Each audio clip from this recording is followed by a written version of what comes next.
Bienvenidos una vez más, gracias a Dios por su atención hasta este momento de nuestro estudio sobre el libro de los Hechos.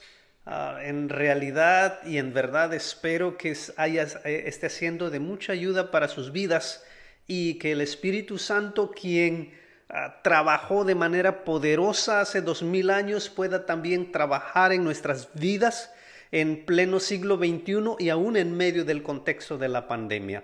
Entonces, déjenme orar nuevamente, por favor, por todos ustedes y de pedir que Dios hable a nuestros corazones y a nuestras vidas en este día. Oremos.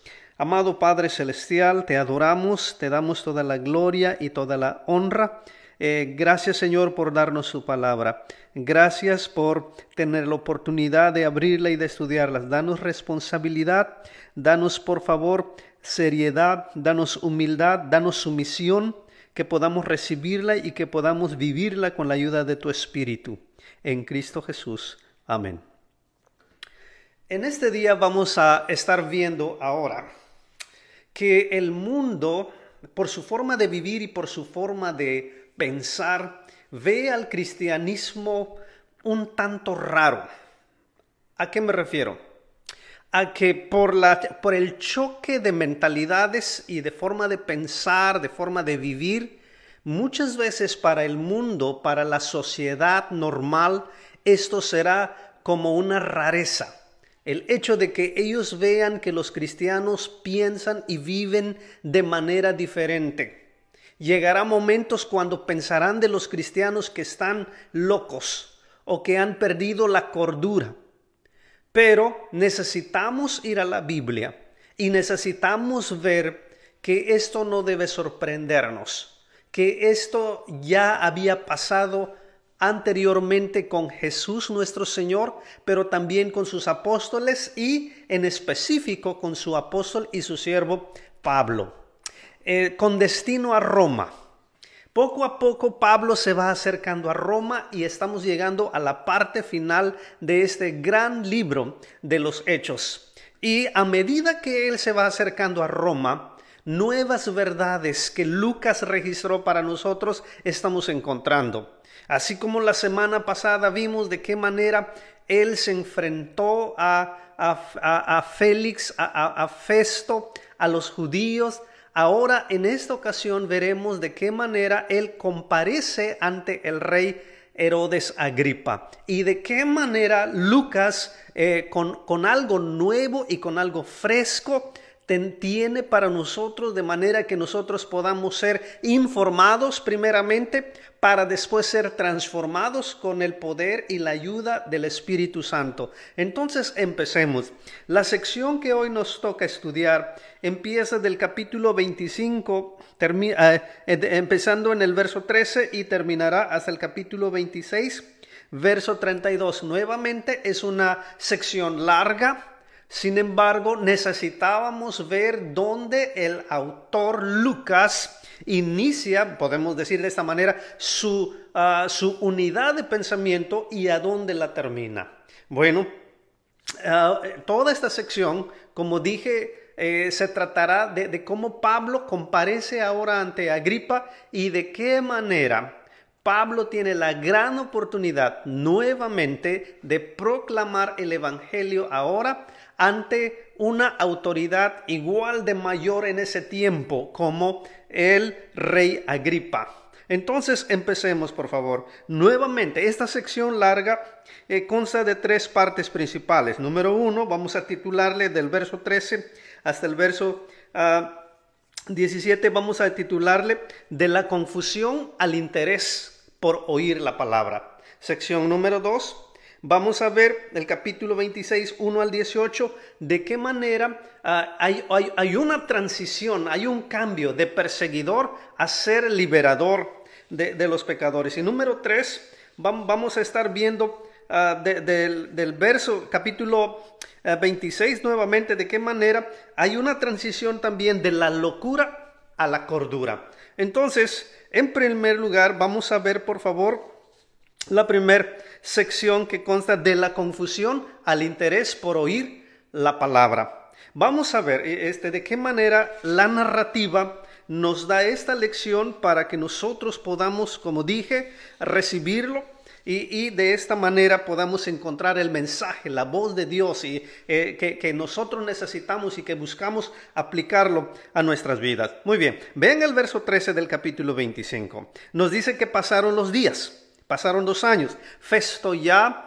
entró en el lugar de Félix.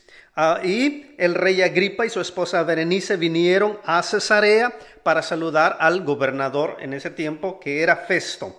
Y estuvieron allí muchos días. Ahora, Festo tenía un estrés, tenía un problema en su mente.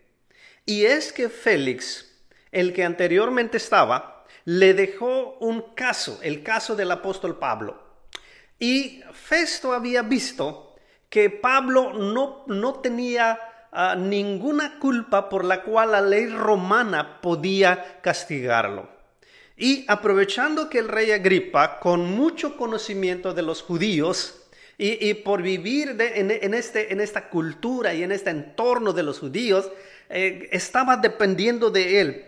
Dice, por ejemplo, en el verso 14, que Festo expuso al rey la causa de Pablo diciendo: un hombre ha sido dejado preso por Félix. Y bueno, y dice, ellos están buscando juzgarlo, pidieron condenación contra él. Verso 16, a esto respondí que no es costumbre de los romanos entregar a alguno a la muerte antes que el acusado tenga delante a sus acusadores y pueda defenderse de la acusación. Así que habiendo venido ellos junto acá, sin ninguna dilación, al día siguiente, sentado en el tribunal, mandé traer al hombre.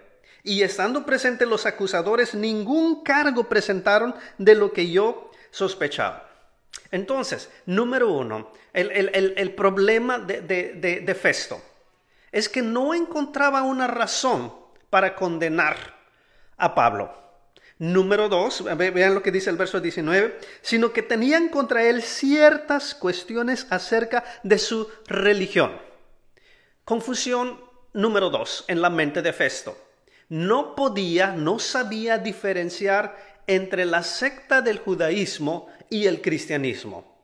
No estaba bien enterado en qué consistía cada religión, por lo que los que representaban al judaísmo condenaban al representante del cristianismo, este es a Pablo, se hacía bolas, tanto que estaba necesitando que Agripa interviniera. Y había otro asunto que resonaba como un problema y estrés en la mente de Festo, que era, verso 20, dice, yo dudando en cuestión semejante le pregunté si quería ir a Jerusalén y allá ser juzgado de estas cosas. Ahora, ¿a qué estaba dudando?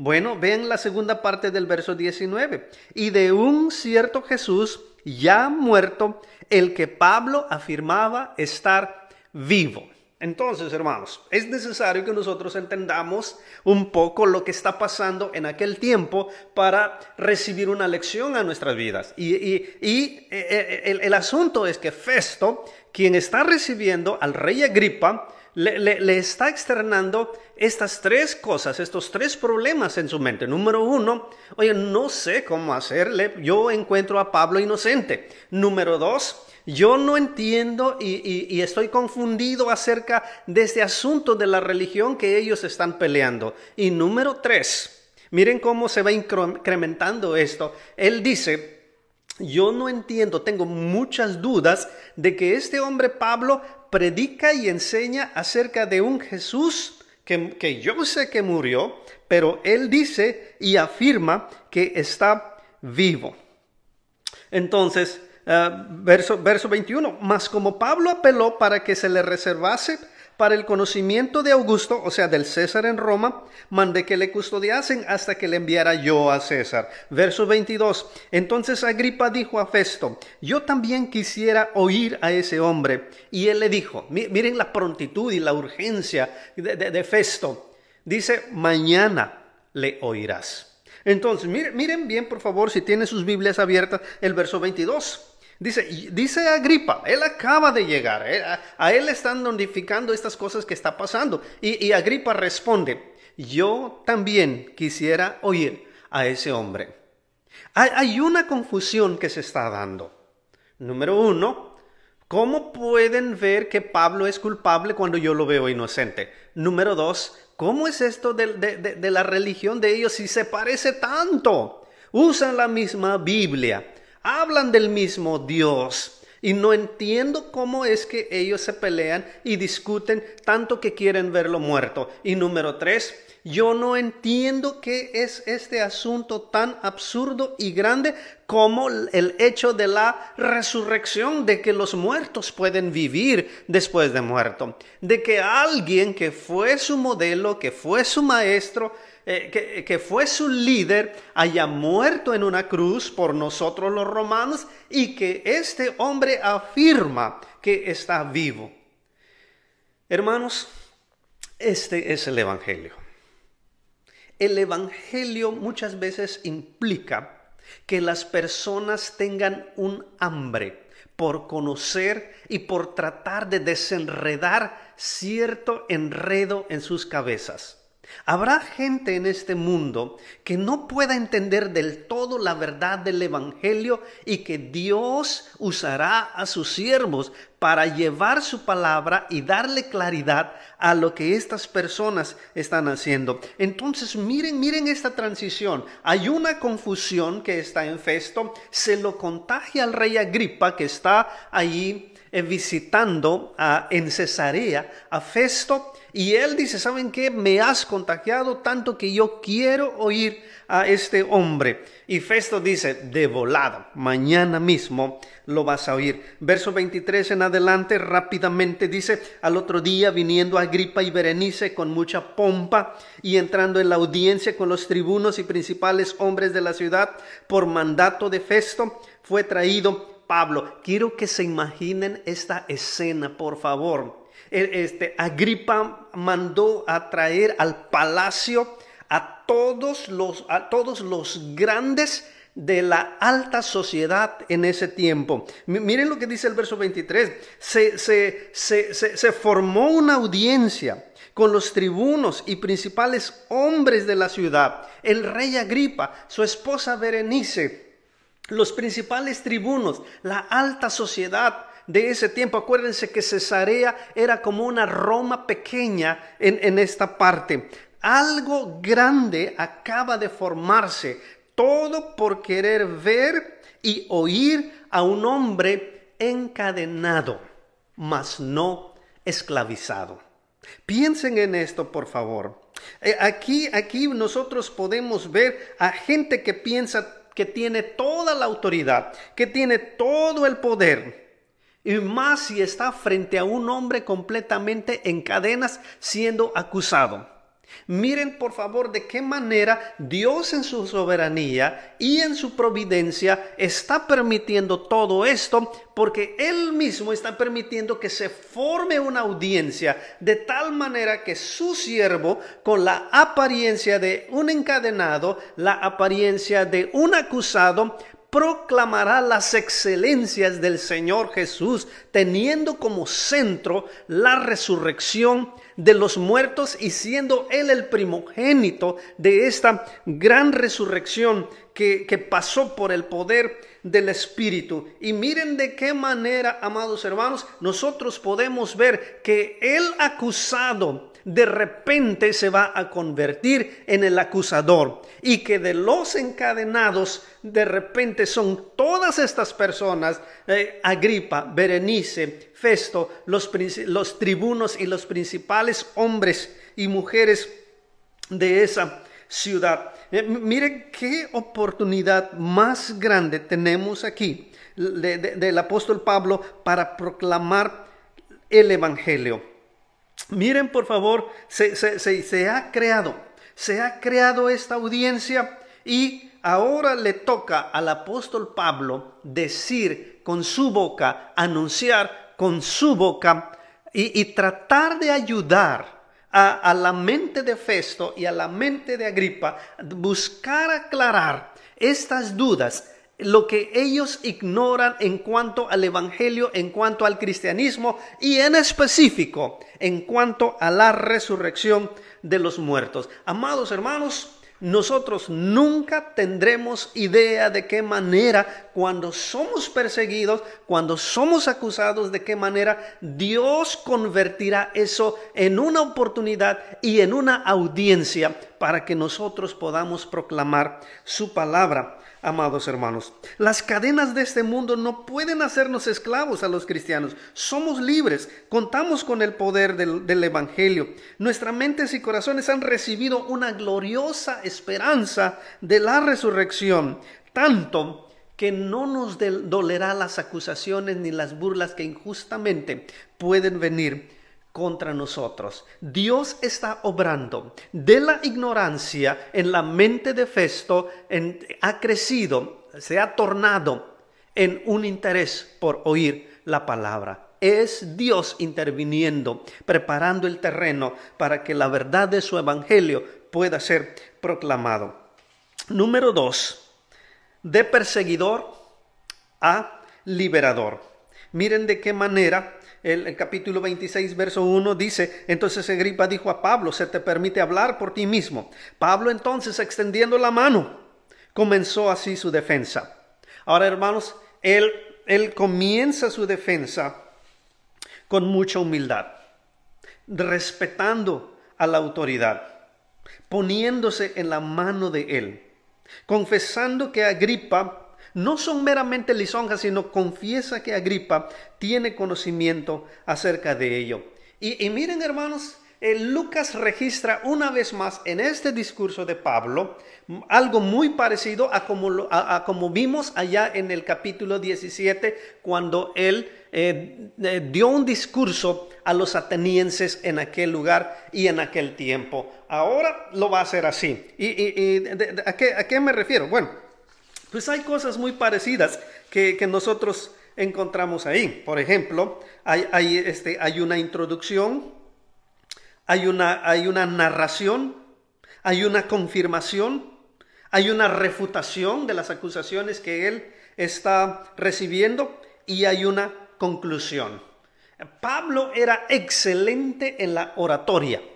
Y repito, él usará la estructura de su discurso muy parecido como la usó allá en el capítulo 17. ¿Y qué estará hablando Pablo? Bueno, él estará hablando acerca de su propia vida. De qué manera, siendo él perseguidor, se convierte o lo convierten en un liberador. Por ejemplo, vean el verso 4.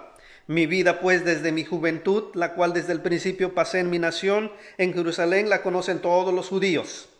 Verso 6. Y ahora, por la esperanza de la promesa que hizo Dios a nuestros padres, soy llamado a juicio. Promesa cuyo cumplimiento esperan que han de alcanzar nuestras 12 tribus, sirviendo constantemente a Dios de día y de noche. Por esta esperanza, oh rey Agripa, soy acusado por los judíos. Bueno, miren el lenguaje de Pablo aquí. Él dice, por la promesa que Dios hizo a nuestros padres. Él arranca usando el Antiguo Testamento una vez más. Él basa su experiencia en la promesa hecha por Dios a los padres en el Antiguo Testamento. Él buscará convencer, él buscará persuadir a aquellos que lo están escuchando acerca de esta promesa que se encuentra en el Antiguo Testamento. Dice, esa misma promesa que mis acusadores dicen que abrazan, que creen, es esta misma promesa. Dice, esta misma promesa es la base de la experiencia que estoy a punto de contarles. Del verso 4 al verso 11, él hará un recuento de que su vida es conocida por todos, que su fe se basa justo en las promesas que Dios hizo a los antepasados. La promesa del Mesías que se ha cumplido totalmente en Jesús y en su obra. Sus paisanos acusadores no pueden ver ni entender esta promesa que ha sido ya cumplida, por lo que Jesús vino y cumplió perfectamente, totalmente, completamente esta promesa del Antiguo Testamento. Vean que esta promesa apunta también al hecho de la resurrección. Ahora, hermanos, Piensen en esto, por favor, porque también esto es un eco de Lucas capítulo 24. Jesús, ministrando a esos dos hombres en Emaús y después a sus discípulos, él toca la misma verdad, que todo estaba escrito en el Antiguo Testamento, que era necesario que el Mesías debía padecer, debía morir, pero también debía resucitar al tercer día. Pablo nuevamente está dándole mucho hincapié, mucho énfasis e importancia y vitalidad al evento mismo de la resurrección del Señor Jesús, que estaba profetizado, prometido por los profetas en el Antiguo Testamento. En otras palabras, los profetas escribieron que Jesús de Nazaret es el Mesías prometido por Dios y que resucitaría al tercer día. Ahora, hermano, la verdad de la resurrección de Jesús no se basa en una tumba vacía, sino se basa en los escritos de los profetas en el Antiguo Testamento. La Semana Santa pasada veía en los posts del Facebook cuántos cristianos no siguen este concepto de la tumba vacía. Han habido libros que se han escrito con el tema de la tumba vacía. Ha habido versiones que se le da muchísima importancia sobre el título de la tumba vacía, hablando de la resurrección de Jesús. Pero déjenme decirles algo muy cristocéntrico, muy bíblico, porque el mismo Señor lo dijo en Lucas capítulo 24 y nuevamente el apóstol Pablo lo repite en esta sección que estamos estudiando. ¿Qué es? La resurrección, la garantía, seguridad de la resurrección se basa en los escritos de los profetas en el Antiguo Testamento, más que de una tumba vacía. Tú y yo debemos de creer en esa tumba vacía, en esa resurrección, no por el mismo vacío de la tumba, sino por el escrito que nosotros vemos en el Antiguo Testamento. Entonces, hermanos, esto es lo que hace Pablo. Y miren algo muy interesante en del verso 16 al verso 18. Él está contando de qué manera el Señor lo alcanzó en el camino. Y vean lo que le dice el Señor a Pablo en ese encuentro, en su conversión. Dice: levántate y ponte sobre tus pies, porque para esto he aparecido, para ponerte por ministro y testigo de las cosas que has visto y de aquellas en que me apareceré, librándote de tu pueblo y de los gentiles a quien ahora te envío, para que abra sus ojos, para que se conviertan de las tinieblas a la luz y de la potestad de Satanás a Dios, para que reciban por la fe que es en mí perdón de pecados y herencia entre los santificados. En esa narración de su conversión ya les habló de la promesa escrita en el Antiguo Testamento, pero también cómo él combinará las palabras de Jesús con este hecho. Por ejemplo, en el verso 16, él dice que son las mismas palabras cuando Jehová le dice en Ezequiel que se levante, porque Jehová lo iba a usar. Igual, en el verso 17, es un lenguaje que Dios le dice a Jeremías, que usaría Jeremías para un trabajo. Y también Isaías 42:7, cuando Dios le dice a Isaías que escriba acerca del siervo de Jehová, que Dios usaría a su siervo, quien es Jesús, para abrir los ojos de los ciegos, para liberarlos. Fíjense que Jesús cumple perfectamente esta profecía de Isaías 42, pero hay una extensión que muy a propósito es dejada para los siervos del Señor, en este caso para el apóstol Pablo. Entonces, de ser perseguidor, como él dice en esta tercera narración que encontramos en este libro, de ser un perseguidor de los cristianos, Jesús lo convierte en un liberador. Jesús lo escoge, Jesús le da una tarea, Jesús le da una misión a los gentiles, de que Él abrirá sus ojos, de que Él los liberará en este sentido, de ayudarlos a liberar del pecado. Si ustedes ven, amados hermanos, la primera narración tuvo que ver con la propia vida de Pablo, la segunda narración tuvo que ver para un propósito para los hebreos, allá en Jerusalén que Pablo les está hablando, y esta tercera narración tiene un enfoque evangelístico ahora completamente a los gentiles y a esta alta esfera de la sociedad en ese tiempo, a reyes, a gobernadores, a tribunos en ese tiempo.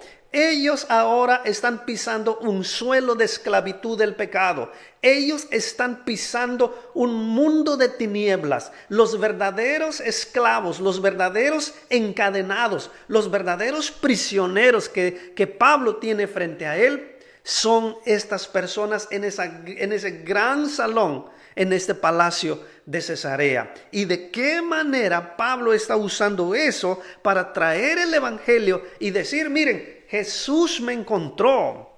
Él es el prometido del Antiguo Testamento. Él dice, él mismo, así como él habló a Ezequiel, así como él habló a Jeremías, así como él habló a Isaías, me ha hablado a mí, de manera que yo pueda traerles el evangelio, de manera que ustedes puedan escuchar. La fe viene por el oír y el oír por la palabra de Dios. Si hay algún momento en donde Dios pensó en ustedes, es este mismo día. Y amados hermanos, gracias a Dios que Dios arregla siempre un tiempo para nuestra salvación. Dios arregla un día, Dios arregla las circunstancias, Dios orquesta a toda circunstancia de tal manera que los perdidos puedan escuchar la palabra del Señor. No importa si esta palabra es anunciada y pronunciada por personas que no se les daría ningún peso por ellos, como lo que aparenta Pablo en cadenas, seguramente sucio, pero su alma llena del poder del Espíritu, su mente llena de la verdad del Evangelio, capaz de salvar al más pecador que se pueda oponer, amados hermanos. Entonces, en este discurso que Pablo les está diciendo a ellos, él les está diciendo esto. Por ejemplo, en el verso 19 y 20 dice, hay una confirmación. Y dice, de esto se trata. Dice, de esto se trata. No se trata más de otras cosas que ellos inventan, sino se trata de que esto es lo que yo creo. Por esto me juzgan. Dice, por esto, luego él hace una refutación. Ellos están acusándome sin ningún fundamento. Y es así como Pablo termina su discurso en esta parte. Verso 26-19 dice, por lo cual, oh rey Agripa, no fui rebelde a la visión celestial, sino que anuncié, obedecí todo. Y esto dijo, y ¿saben qué? Lo que ellos dicen y por lo que ellos me acusan, no aplica, no procede. ¿Por qué? Porque están mal. Yo tengo el llamamiento del Jesús vivo, resucitado, que me ha enviado. Sí, yo era su perseguidor, pero ahora Él en su sabiduría y en su misericordia me convierte en un liberador, que con el evangelio yo vaya a abrir los ojos de los ciegos, yo vaya a liberar a los encarcelados, yo vaya a liberar a los prisioneros. Amados hermanos, estas son las características del mensaje del evangelio. Capaz de abrir los ojos a los ciegos espirituales, capaz de sacar de cárceles, de prisiones a aquel que habita en esa prisión. Amados hermanos, Jesús murió de acuerdo a las Escrituras. Jesús sirvió, ministró y resucitó de acuerdo al escrito de los profetas. Amados hermanos, todo para concentrar, para extender su trabajo de liberación mediante el ministerio del apóstol Pablo, que justo en ese día en Cesarea él está llevando a cabo. Hermanos, punto número 3. Hemos visto cómo Pablo, de ser perseguidor, Jesús lo convierte a ser liberador. Y vamos a ver ahora que de la locura Dios lo llevó a la verdadera cordura, amados hermanos. Vamos a ver por qué. Bueno, dice el capítulo 26, verso 24. Diciendo él estas cosas en su defensa, Festo a gran voz dijo: estás loco, Pablo. Las muchas letras te vuelven loco. Mas él dijo: no estoy loco, excelentísimo Festo, sino que hablo palabras de verdad y de cordura. Pues el rey sabe estas cosas, delante de quien también hablo con toda confianza, porque no pienso que ignora nada de esto, pues no se ha hecho esto en algún rincón. ¿Crees, oh rey Agripa, a los profetas? ¿Crees que los profetas escribieron y hablaron precisamente de Jesús el Nazareno, a quien yo predico? Yo sé que crees. Verso 28. Entonces Agripa dijo a Pablo: por poco me persuades a ser cristiano.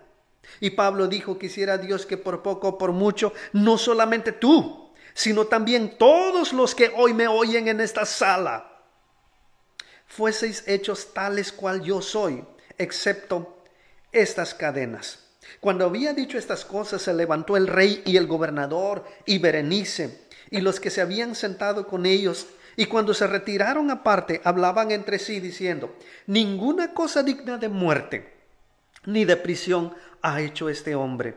Y Agripa dijo a Festo: ¿podía este hombre ser puesto en libertad si no hubiera apelado a César? De la locura a la cordura. Festo reacciona inmediatamente diciendo: ¿sabes qué, Pablo? ¿Estás loco? El mucho estudio de tu Biblia te han vuelto loco.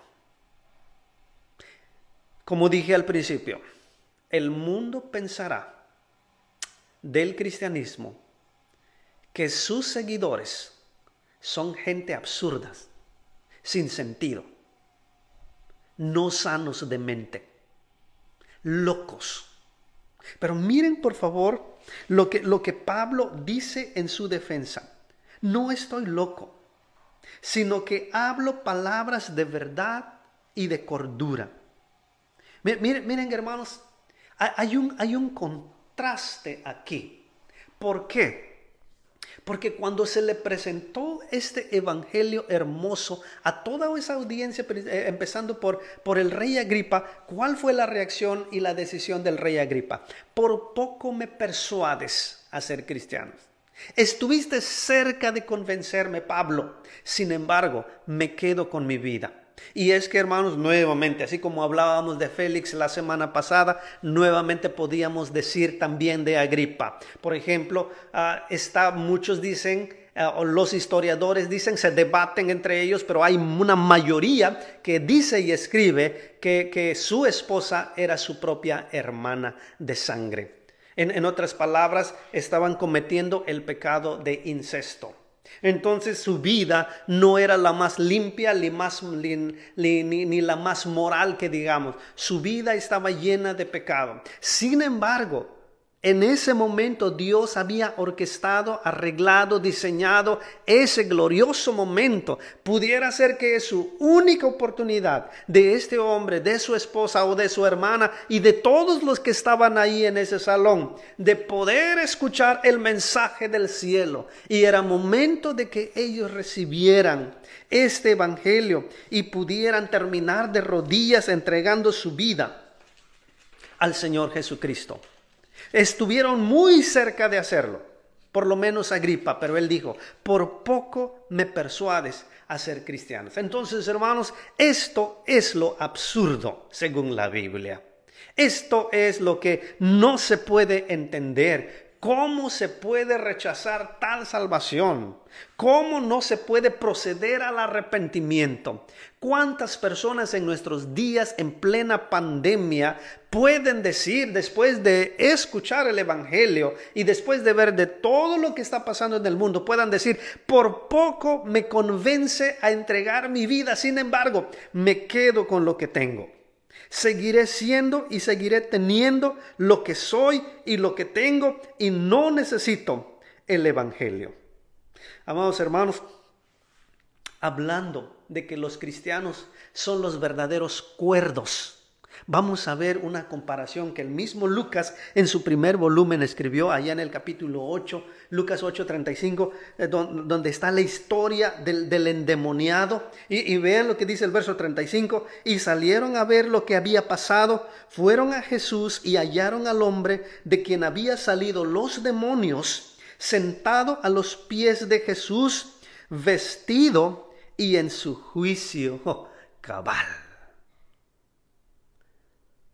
Que la misma palabra que Pablo usa aquí en su discurso ante Agripa, de que no estoy loco, sino solo hablo palabras de verdad y de cordura. La palabra cordura es la misma palabra que encontramos aquí en este pasaje de Lucas.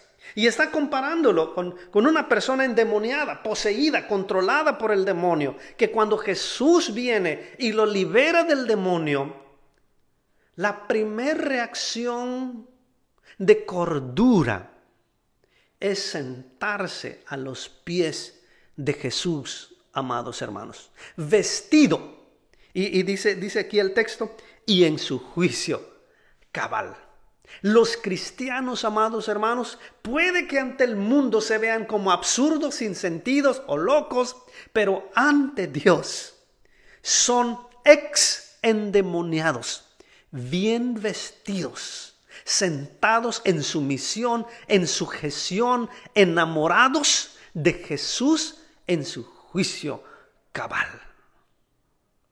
Con razón Pablo escribiría en Corintios y él diría: porque la palabra de la cruz es locura para los que se pierden, pero para los que se salvan, esto es poder de Dios, amados hermanos.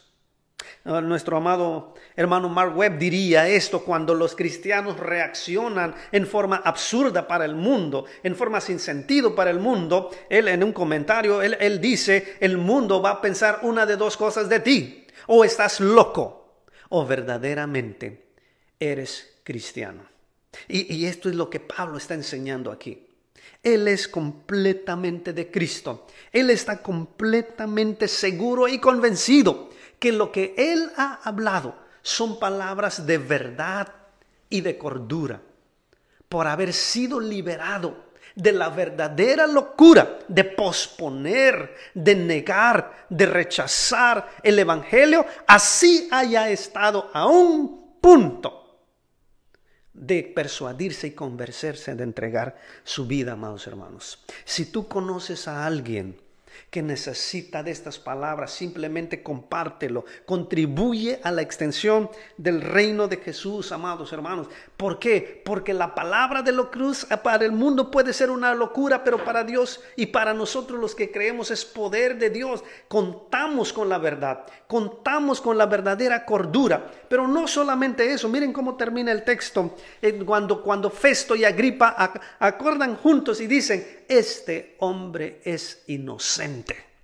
No se le puede encontrar nada para inculparlo y condenarlo.